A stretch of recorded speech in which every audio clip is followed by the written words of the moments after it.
한번 외쳐볼까요? 저는 회중들에게 뭐 시키는 거 별로 좋아 안 하거든요.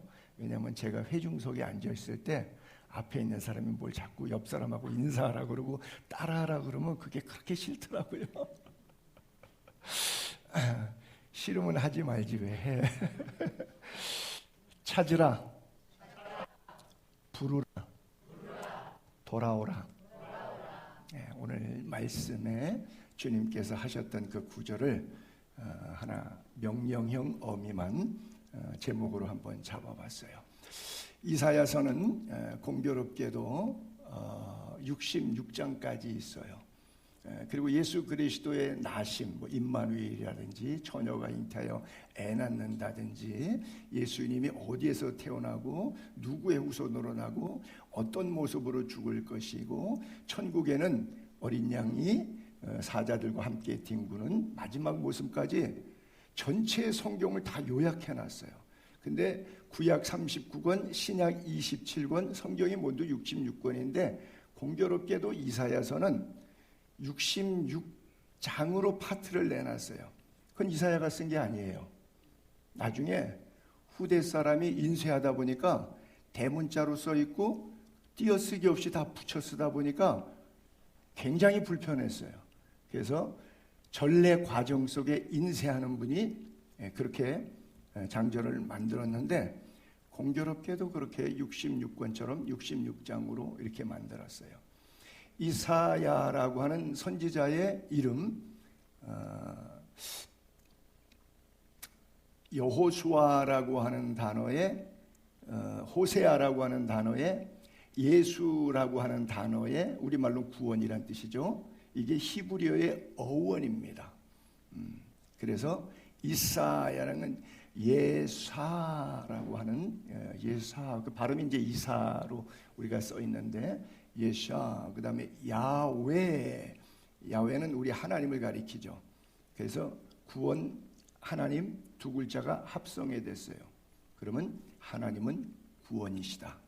이사야 이름 자체가 그런 선지자입니다. 성경의 원본은 지구상에 존재하지 않습니다. 사본만 있어요. 제1원사본은 없어요. 사본에 사본들만 있어요.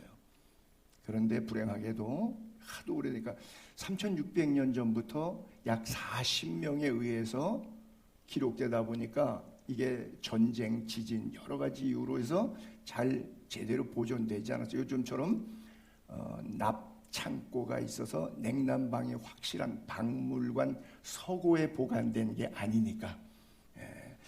그런데도 불구하고 이 사본 가운데 사해바다 옆에 쿰란이라고 하는 동굴이 있는데 그 동굴에서 사본이 발견돼 이사야서 66권 전본이 다 나왔어요. 그래서 이것을 그대로 복사해서 이스라엘에 가게 되면 사해사본 박물관이 있는데 그 항아리 모양으로 해서 둥그렇게 유리 진열관에다가 사본을 이렇게 펼쳐서 파피루스 종이를 갖다가 그렇게 전시해 놨어요. 엉뚱한 생각과 주장을 조금 펼쳐보면 다 없는데도 굳이 이사야서는 하나님께서 오늘 우리들이 볼 수 있도록 고고학적 출토를 통해서 현존하게 두셨다. 그래서 다른 66권의 성경보다도 하나님이 이사야서에 대한 사랑은 조금 더 끔찍하지 않는가 하는 엉뚱한 생각을 가져봐요. 어쨌든 이사야서는 우리들에게 구원의 메시지를 주는데 오늘 본문 제목 제가 잡은 것처럼 구원을 얻는 과정 속에서 우리에게 공짜로 주어졌지만 그 구원의 주님을 찾으셔야 돼요. 여러분이 직장 가는 것 왜 그러죠? 돈 찾으려고. 그렇죠? 그 다음에 불러요. 뭐 애들 이름도 부르고 개 이름도 부르고 우리가 부르죠. 근데 누구만 안 불러요? 하나님만 안 불러요. 그리고 우리가 죄인임을 고백할 때 우리는 돌아가야 돼요. 탕자가 아버지 집으로 돌아가야 살듯이 우리의 영혼은 하나님 품에서 나왔기 때문에 하나님 품 안에 있을 때 가장 완벽하고 행복합니다. 그래서 하나님 품으로 돌아가요. 그 모든 전체적인 과정을 일컬어서 구원받았다라고 말하는 것이고, 그 하나님의 구원이시라고 하는 명제를 바로 이사야라고 하는 이름 속에 담겨져 있어요. 5월 가정의 달의 첫 주일 어린이 주일날 우리 남녀 전도해서 예배 후에 오후 예배 마치고 볼링장에 친목 대회를 하러 갔어요. 그런데 다 못 치는 사람들끼리 갔잖아요. 재미있는 말로 도낀 개낀 다 이렇게 논두렁 밭두렁으로 다 공대 집어넣는데 룰을 잘 몰라요. 이걸 몇 번 쳐야 되는지도 모르고 합산할 때 스퀘어와 스트라이크의 점수를 어떻게 내는지도 모르고 룰에 대해서 제대로 아는 사람이 제가 볼 때는 10분의 1도 안 돼. 90%는 그냥 쳐요. 그러니까 그냥 공도 친 거야. 던져요. 그렇게 하지 말고 이렇게. 아주 춘추 전국시대처럼 재미있게 놀았는데 오락장은 그래도 돼요. 근데 교회도 그렇게 다니시는 분이 계셔요. 흔히 말해서 룰도 모르고 게임 방식도 모르고 어떻게 점수를 내는지, 어떻게 하면 이기고 지는지를 몰라요. 어떻게 하면 천국 가는지 지옥 가는지. 교회 오니까 재밌어요. 시간 오래되니까 집사라고 그러고 또 뭐 권사라고 장로라고 부르고 뭐 예수를 어떻게 믿어야 되는지, 하나님이 내게 무엇을 말씀하시는지 모르는데 몇십 년 다니다 보니까 교회 생활도 재미있어요. 거기서 뭐 맛있는 거 해먹기도 하고, 또래 모임에 뭐 남전도 하든 여전도 하든, 뭐 큰 교회는 나이별로 끊기도 하고, 뭐 어린이부터 시작해서 노인들 안나회까지 있어가지고 효도 관광처럼 여행도 가고, 이 교회 생활이 재미있는 것 가운데 하나예요. 취미생활 가운데 하나예요. 오락시설 문화센터 가운데 하나가 됐어요. 그래서 천국 가는 거는 관심 별로 없고, 볼링장 가서 굳이 이기려고 하는 사람이 없고, 그냥 잘 몰라도 괜찮아요. 그냥 재미만 있으면 돼요. 근데 오락장은 그래도 되지만 여기는 그래서는 안 돼요. 하나님을 만날 수 있게 되기를 바랍니다. 그래요. 꼭 여러분 천국 가셔야 돼요. 우리가 금요일마다 성경 통독을 하는데 통독하고 나눔하고 제가 메시지를 합니다. 이번 8장에는 마술사 시몬 이야기가 나오는데, 이 시몬이 마술로 사마리아 사람들을 잡고 있었어요. 트릭으로.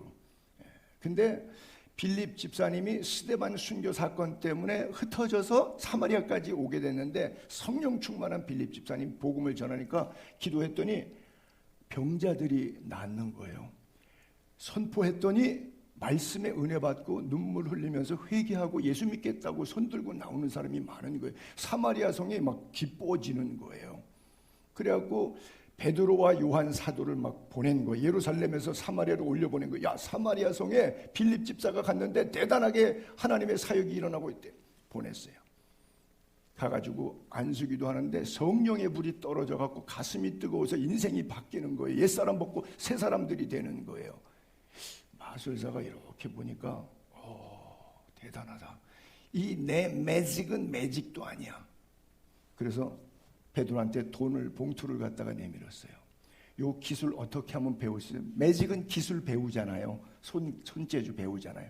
그러니까 그렇게 배우는 줄 알고 돈을 주고, 성령을 내가 안수할 때 그 불 좀 받게 해달라고. 그랬더니 이 봉투와 함께 너 망해라 이랬어요. 베드로도 굉장한 사람이에요. 혈기가. 저는 베드로 못 따라갑니다. 내 은과 함께 내가 망할지어다 그랬어요. 얼마나 놀랬겠어요. 왜? 무지해서 그래요. 근데 그 무지한 사람이요, 성경 구절을 읽으면 이렇게 나와요. 시몬, 마술사 시몬도 믿고 세례를 받고 전심으로 빌립을 따르니라, 이렇게 써 있어요. 믿어요. 세례 받았어요. 목회자 중심으로 같이 섬기면서 그가 원하는 대로 사역을 펼쳐가는 데 도와줘요. 물심양면에. 그런데도 예수를 몰라두고 성령을 모르더라고요. 그럴 수 있어요. 심지어 같은 장에 에티오피아에서부터 예루살렘까지 예배하러 왔다가 돌아갔던 내시가 있었는데, 이 내시가 오며 가며 심심하니까 술에 앉아가지고 성경책을 읽고 있었어요. 이때 빌립 집사님이 사마리아에 있는데 성령께서 가사로 가는 광야로 가라 그래요. 갑자기 하나님이 선교사로 파송을 보내요. 그래서 가보니까 먼지가 뽀삭이면서 200~300명의 군사와 함께 가운데 왕이 준 것과 같은 수레를 탄 국방부 장관, 재정경제부 장관이 가는 거예요. 가까이 가서 보니까 성경을 읽어요. 이사야서를 읽고 있었어요. 털 깎는 자 앞에 잠잠한 어린 양, 그가 찔림은 우리의 허물을 인하며 그가 상함은 우리의 죄악을 인함이라. 그가 징계를 받음으로 우리가 평화를 누리고 그가 채찍에 맞음으로 너희가 나음을 입었도다. 이게 뭔 소리인지 몰라요. 읽는 걸 깨닫느냐? 아니요. 가르쳐주는 사람이 없어서 제가 모르겠어요. 도대체 말한 이 그라고 하는 그가 누구를 가리키는 겁니까? 라고 물었어요. 이때 예수 그리스도의 복음을 빌립 집사님이 이 에티오피아의 재정경제부 장관 네시에게 전합니다. 그래서 그들이 세례를 받고 에티오피아는 기독교가 국교입니다. 네, 에티오피아는 기독교예요. 여러분이 아실는지 모르겠는데 에티오피아에 6.25 때 우리 힘들어갖고 떼끼니도 못 굴고 피난통에 도망 다닐 때 강류 부대라고 하는 부대가 와가지고 6.25 때 우리를 도왔던 참전 16개 우방 가운데 한 나라고요.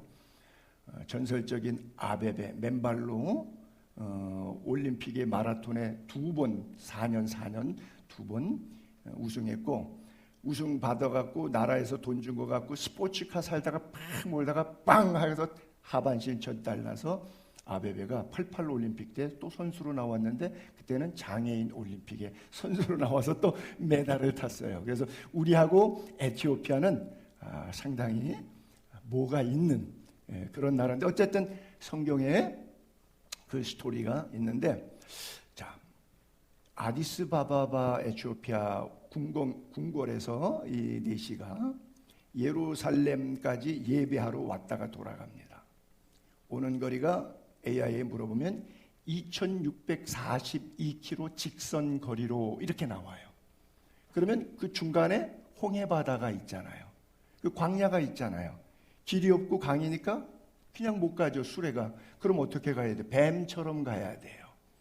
그러면 3000km가 편도 넘으면 왕복 6000km가 넘으면 한 번 갔다 올라 그러면 반년 걸립니다. 여러분, 예배 한 번 드리려고 반년을 걸려서 가는 정성이 있는 분 혹시 계십니까? 그런 정성을 가지고 예배하는데도 몰라요. 성경을 읽는데도 몰라요. 평생 목회하는데도 예수 모르고 설교하다가 목회하다가 밥 벌어먹고 죽어서 지옥 간 목사가 수두룩 빡빡하고 성도들은 말할 것도 없고요. 제가 그래서 농담인지 진담인지는 모르지만 10%를 봅니다. 그죠? 11조를 봅니다. 교인이 100명이면 한 10명 정도 천국 가고 나머지 90%는 아까 볼링장 비유로 설교했던 것처럼 재밌는 거예요. 좋은 거예요. 몰라도 돼요. 다. 복음을 몰라도 되고 구원도 몰라도 되고 나 천국 안 가도 돼. 여기 너무 재밌어. 제가 메시지하는, 제 목회하는 최종 목표는 노후 준비가 아니라 무슨 준비라고요? 사후 준비. 여러분 제발 부탁합니다. 천국 가주세요. 예수 믿어주세요. 여러분이 천국 못 가면 나 하나님한테 혼나요. 가서 나 그러면 천국 가고 싶지 않아요. 왜? 하나님한테 혼날 테니까. 목회 뭐 하다가 왔냐고. 너 교인들이 교회 가니까 재밌어 하지. 너도 교회에서 그냥 재밌게 놀다 왔지. 그러실 것 같아요. 하나님께 돌아갑시다. 하나님을 부릅시다. 하나님께 찾아갑시다. 그래요. 우리 인생이 꼭 주님을 만나야 돼요. 그토록 예배를 드리면서도 예배가 무엇인지 모르고 예배의 대상이 누군지 모르고 내가 인생 가는 길이 어딘지 모른다면 이처럼 불쌍한 영혼이 어디 있겠어요. 그래서 이사야 선지자는 구원의 복음을 선포합니다. 여호와를 만날 때에 찾으라. 보라, 지금은 은혜 받을 만한 때요. 보라, 지금은 구원의 날이로다. 가까이 계실 때에 그를 부르라. 주의 영이 성전에 임하십니다. 주님은 콘크리트 장벽에 갇혀 계신 분은 아니시지만 여러분들이 예배하는 이곳에 임재하십니다. 옛날에 부흥사들이 그러더라고요. 비가 억수같이 쏟아, 옛날엔 빗물 받아서 집집마다 수도꼭지가 없기 때문에 공동 우물 길어다가 쓰던 시절이니까 장독 뚜껑을 다 열어야지 소낙비 올 때 비 받아서 그거 정화시켜서 썼단 말이죠. 저 초등학교 시절만 해도 그랬어요. 근데 비가 아무리 억수같이 쏟아져도 장독 뚜껑 닫아놓으면 아무 소용이 없다. 교회 왔어요. 예배했어요. 50년 설교 들었어요. 목사 했어요. 그래도 하나님의 은혜가 임한 공간에 머물고 있는데도 불구하고 마음문 열지 않으면, 주님 믿고 영접하지 아니하면 주님이 내 인생 가운데 들어오시지 않습니다. 요한계시록 3장 20절에 문 밖에서 두드리시는 그 주님은 화가가 멋있게 그렸다 그랬죠? 제가 한번 그림 보여줬죠. 손잡이가 없어요. 손잡이가 안에만 있어요. 그냥 밖에 있는 사람은 손잡이가 없으니까 안에서 열어줄 때까지 두들기는 것밖에 없어요. 그 사람이, 화가가 그림을 멋있게 표현했더라고요. 주님은 문 밖에서 두드리셔요. 우리에게 자유주를 주셨어요. 내가 열고 주님을 영접하면 그가 우리와 더불어 먹고 마시고 나는 그와 더불어 먹고 마시는 거예요. 우리 하나님은 긍휼이 많은 하나님, 너그럽게 용서하시리라. 어떤 극악무도한 죄를 지었다고 할지라도 우리 주님 앞에 나오면 용서받지 못할 죄는 없습니다. 저는 너그럽게 용서하시리라 이 구절을 읽다가 갑자기 제 친아버지가 생각났어요. 저희 아버님도 목사님이었는데 주로 목사님들은 율법적이잖아요. 상당히 많이. 그래서 우리 집 사람도 목사고 저도 목사니까 우리 집 애들 셋은 숨이 막힐 것 같아. 어떻게 숨쉬고 살고 있는지 모르겠어.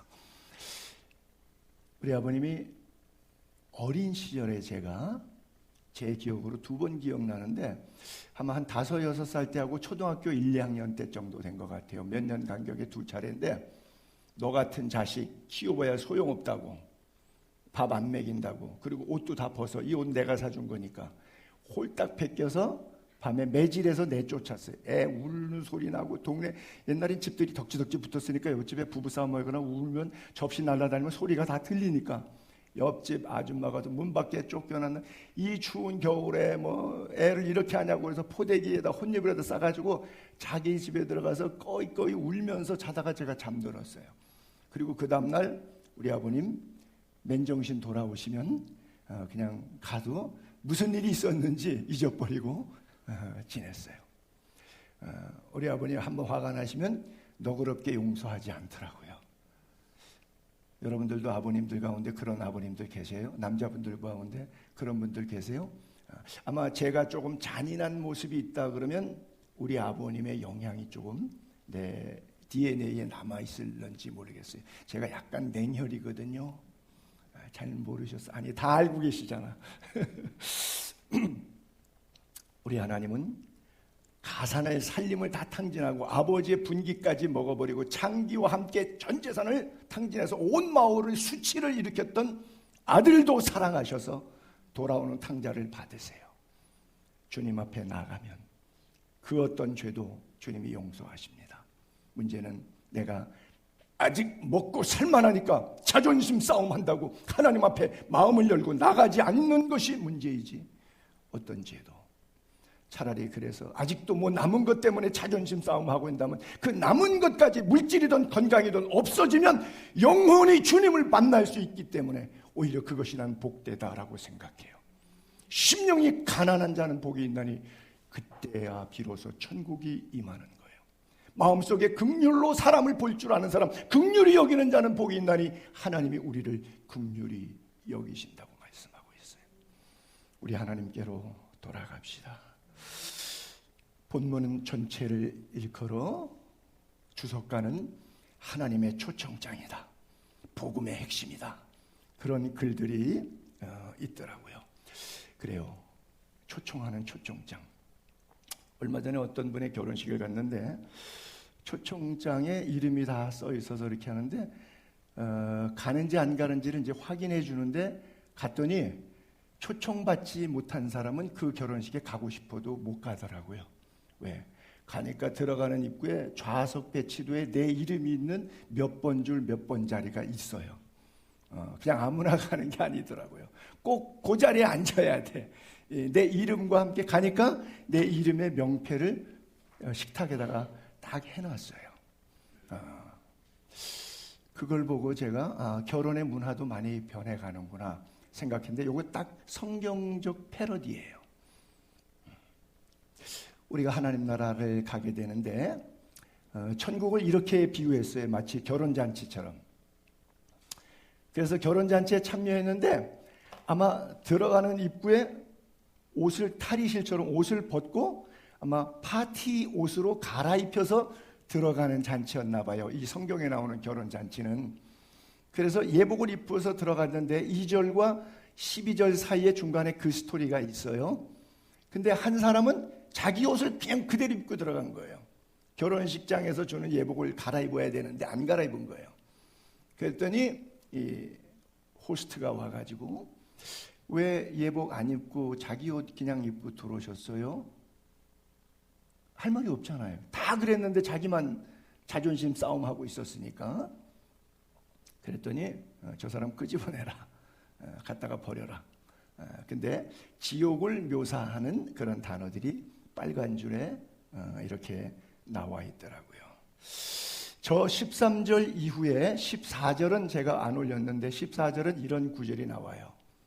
청함을 받은 사람은 많되 택함을 받은 사람은 적으니라. 그래요. 교회 많이 오죠? 아무나 올 수 있어요. 근데 천국은 아무나 못 갑니다. 교회를 통해서 예복을 갈아입는 거예요. 그 예복 갈아입는 것을 요한계시록의 천국 잔치를 또 똑같이 여기도 천국 잔치로 비유하고 있어요. 할렐루야, 핸델의 메시아가 여기서 패러디해서 전능의 주가 다스리신다 뭐 이런 표현이 나오는데 즐거워하고 크게 기뻐하고 그에게 영광을 돌리세 어린 양 예수 그리스도의 혼인잔치의 날이 드디어 도착했다. 그래서 신부, 우리 성도를 신부로 표현하고 있는데 우리가 드레스 입고 가죠. 빛나고 깨끗한 드레스, 세마포옷을 입도록 허락했어요. 근데 이 드레스가 성경은 직접 화법으로 설명해 주었어요. 뭐냐고? 예수 믿고 구원받은 이후에 죽기 전까지 살아왔던 삶의 행실이라고요. 여러분들이 구원받은 이후에 예배당 다니면서 어떻게 살아왔는지.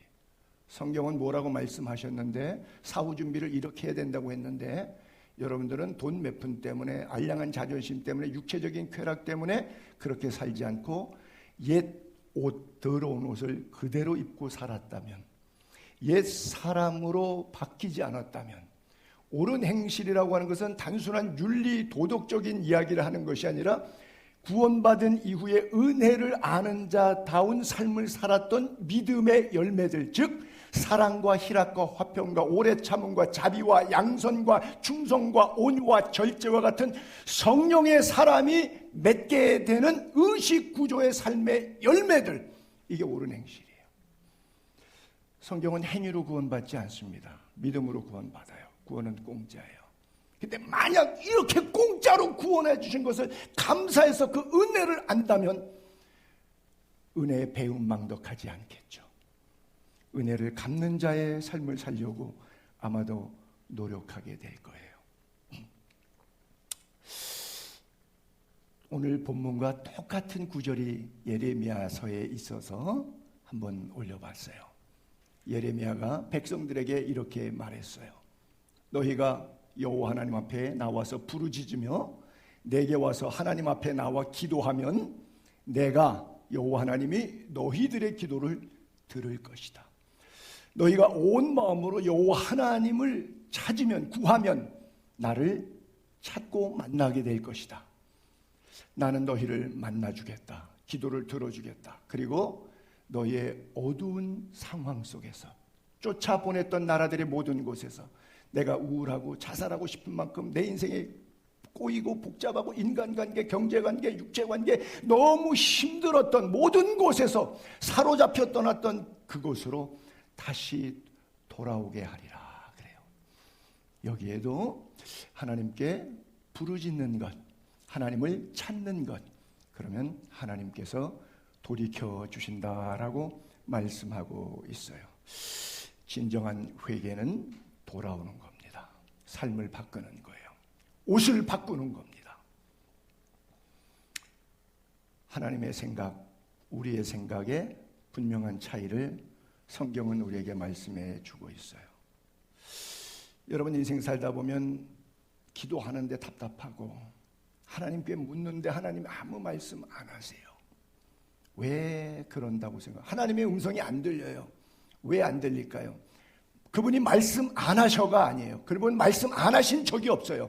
100번, 1000번, 만번 하나님 말씀하셨어요. 성경을 통해서. 성경을 통해서. 이 예언의 책을 통해서. 응답하셨어요. 말씀하셨어요. 근데 내 안에 내 소리가 더 커요. 그래서 하나님이 말씀하셨는데 안 들리는 거예요. 내가 막 소리 지르고 막 있는 동안에 누가 옆에서 나 불러도 내가 내 소리에 묻혀버리면 누가 나 불러도 몰라요. Like this. 똑같아요. 하나님의 뜻을 구하지만 나는 내 감정에 묻혀있고 내 생각에 내 길을 가는데 바빠요. 그래서 하나님 말씀하셔도 잠깐만요. Holding, wait. 기다리라는 거예요. 하나님을. 지난 주간에 우리 열 목사님이 1박 2일 암 환우들만 찬양하는 LA선 합창단 수련회에서 저보고 간단하게 말씀 한번 찬양 집회 때 와서 잠깐 설교해달라 그래서 갔어요. 그들이 연습하는 동안에 뮤직비디오 찍는 동안에 저는 커피숍에 가가지고 몇 분들하고 얘기했는데 제 옆에 앉은 분 얘기를 쭉 들으니까 인천에 다니는 교회인데 800명 모이는 교회인데 40년째 다녔대요. 남편은 안 다니는데 40년 다니니까 그 사이에 이제 아들이 장가가고 며느리랑 애들도 주일학교 어린이까지 있는데 교회 재정을 본다는 거예요, 아들이. 그리고 40년 동안 신앙생활했어요. 계속 들어보니까 이단이야. 구원파에 빠졌어. 그래서 제가 1세기 성경에 있는 구원파, 영지주의의 변증학적 측면에서 성경을 내용을 여러 가지 예화들을 성경 안에서만 뽑아서 왜 일반적인 신학적인 교리적인 얘기하면 그분이 이해를 못할 테니까 그냥 성경 안에서 있는 예화만 뽑아서 제가 거의 한 40분에서 50분 가까이 설명을 해주고 결론적으로 부탁했어요. 이번 주일부터 다른 교회 나가시라고. 당장 나오셔야 된다고 그랬어요. 당장 나오셔야. 뒤도 돌아보지 말고. 그러나 집사님이 40년 동안 섬겼던 교회이기 때문에 인맥이 있으니까 나오기가 어렵겠지만 그러나 하루라도 빨리 당장 나오셔야 영혼이 삽니다. 거기서는 영혼이 살 수가 없어. 영혼이 살 수가 없어. 가는 길이 달라. 그의 가르침이 달라. 대단히 잘못된 이단에 빠져 있는데 거의 틀리지 않는데 90% 같은데 10%만 살자. 이 단이라는 말이 달을 이자 끝단자예요. 99%가 같이 가는데 1%만 다르니까 90% 이상이 똑같은 부분에 공통 분모를 공유하니까 살짝 다른 거는 애교로 봐주는 거예요. 괜찮다고 생각하는. 아니요, 거기에 핵심 가치가 있고 사탄은 그걸 노린 거예요. 근데 40년 동안 그렇게 묻혀 사는 거죠. 요셉이 형들과의 관계 속에서 형들이 요셉 팔아먹은 죄 때문에 괴로운 세월이 39년입니다. 17살 때 팔고 13년 옥살이 종살이 하다가 30살 때 총리되고 7년 흉년 풍년 1년차 2년차 때 형들 만나서 같이 합류해 살다가 17년 뒤에 야곱이랑 같이 살 17년 뒤에 야곱이 죽어요. 그러니까 토탈 팔아먹은 새부터 아버지 야곱이 죽고 장례식 끝난 때가 딱 39년이에요. 39년 동안 형들은 죽는 줄 알았어요. 어둠 속에 살았어요.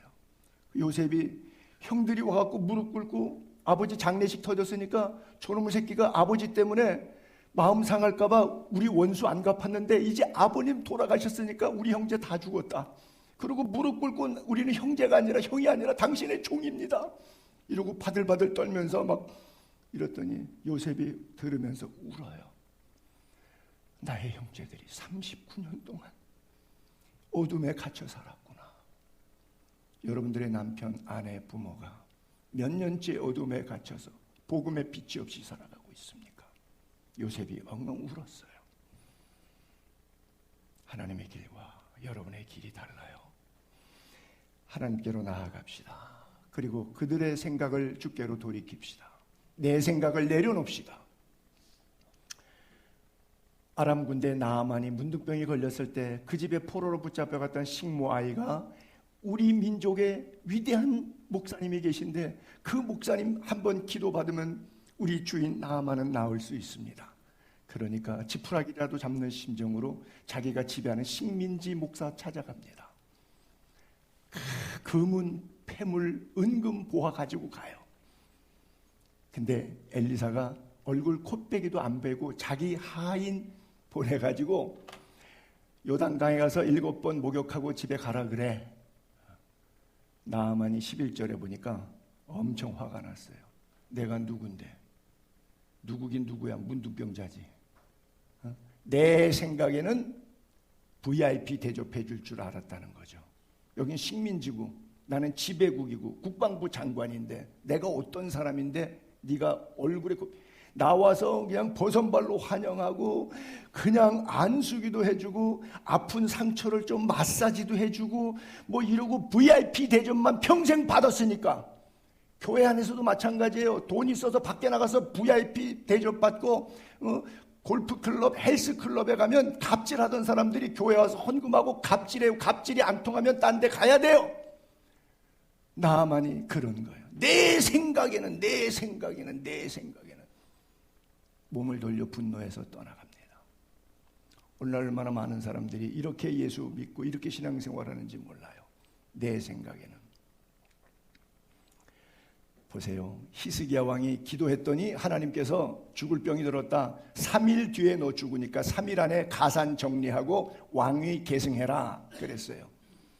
그랬더니 하나님께서 그의 눈물과 기도를 보시고 15년 생명을 연장해 줬는데 선지자가 와서 15년 연장해 준 증거로 태양이 10도가 앞으로 나아가게 해줄까요? 뒤로 나아가게 해줄까요?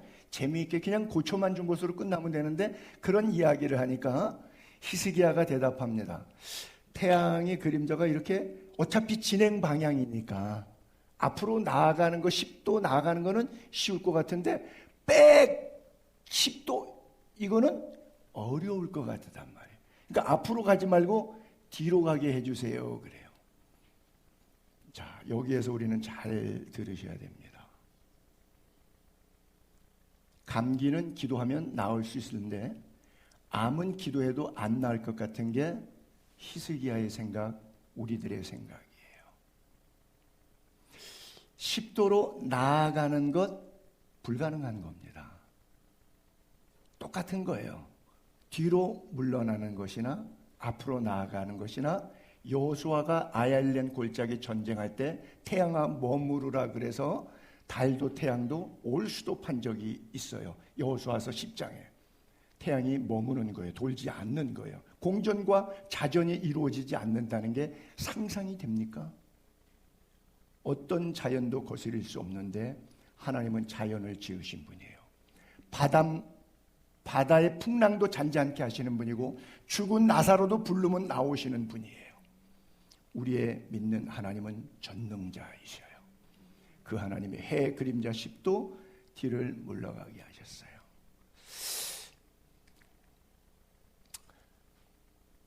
정리할게요. 이는 비와 눈이 하늘에서 내려서 그냥 돌아가지 않죠. 그래서 소출을 줍니다. 이 자연의 이치를 10절에 말씀하신 것처럼 이렇게 11절에 하나님이 성경에 기록된 모든 언약들, 약속들 다 그냥 흩어지지 않고 하나님의 명령한 대로 일하다가 돌아온다 그랬어요.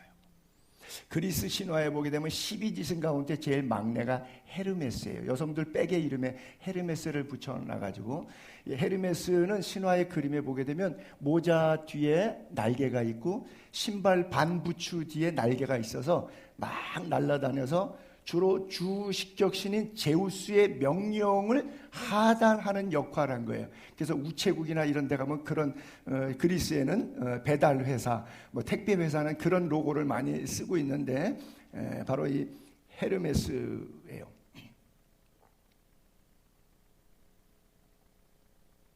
내가 지금 뭔 얘기하다가 그리스 신화 얘기니까 성경 얘기하다가 신화 얘기하니까 잘못 빠졌어.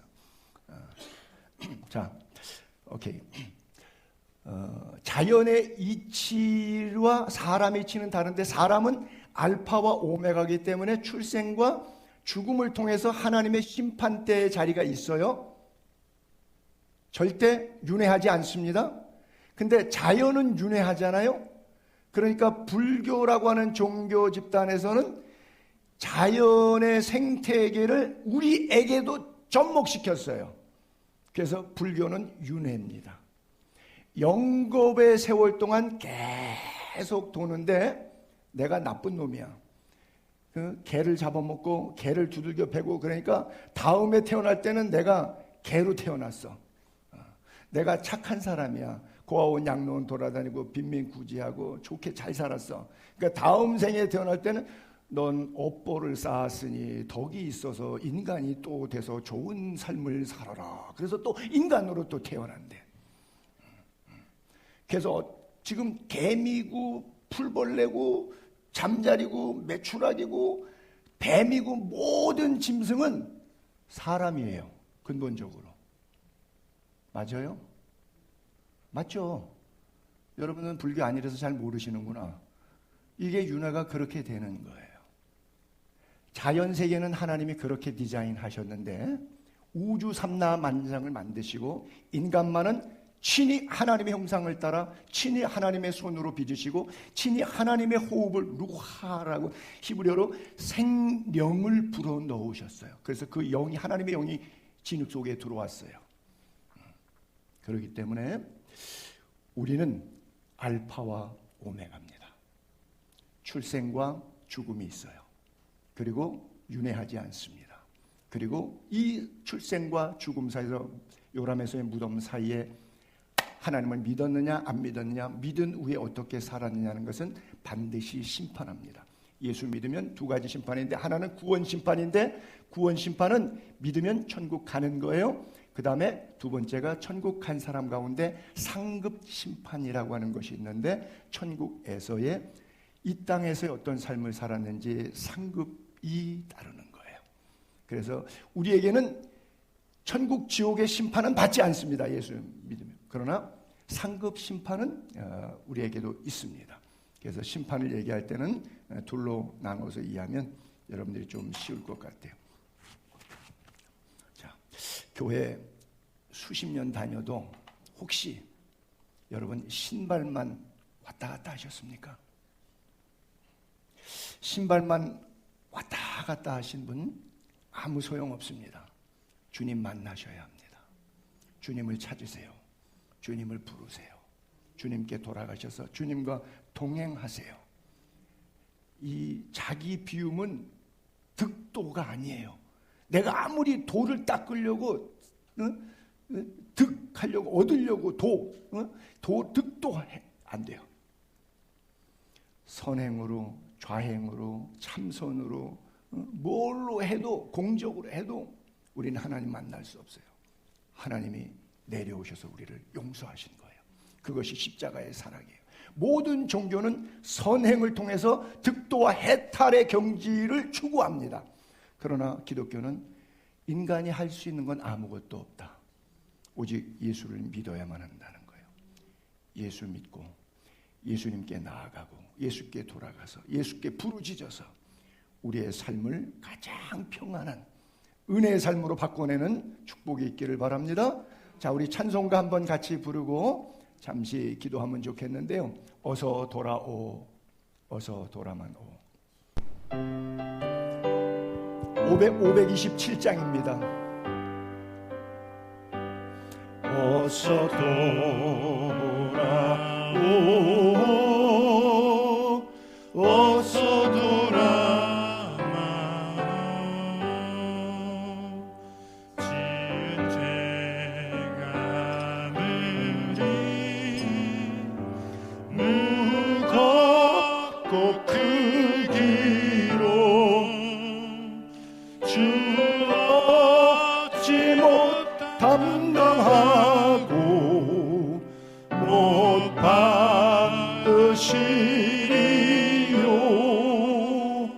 우리 주의 넓은 가슴은 하늘보다 넓고 넓어 하늘보다 넓고 넓어. 어서 돌아오, 어서 돌아오, 어서 돌아만 오. 우리 주는 날마다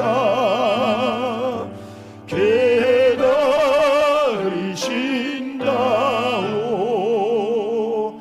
밤마다 문 열어놓고 마음 졸이시며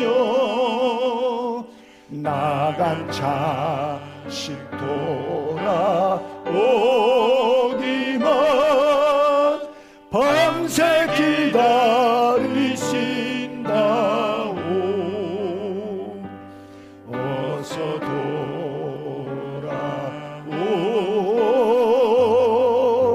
어서 돌아만 오. 영과 진리로 주님께 돌아갑시다. 징맞아봐도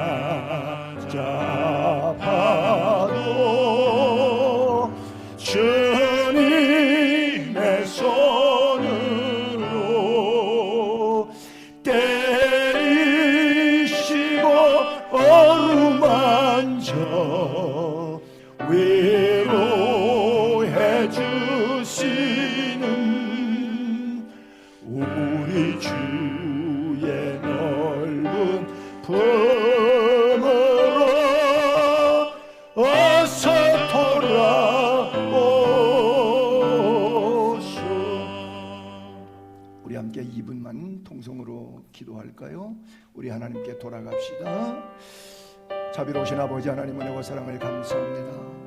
이 시간 우리 하나님께로 돌아가기를 원합니다. 여호와를 찾을 만한 때에 찾으라, 가까이 계실 때에 부르라 말씀하시고 여호와께로 돌아오라 말씀하셨사오니 이 시간 주님을 향하여 나아갑니다.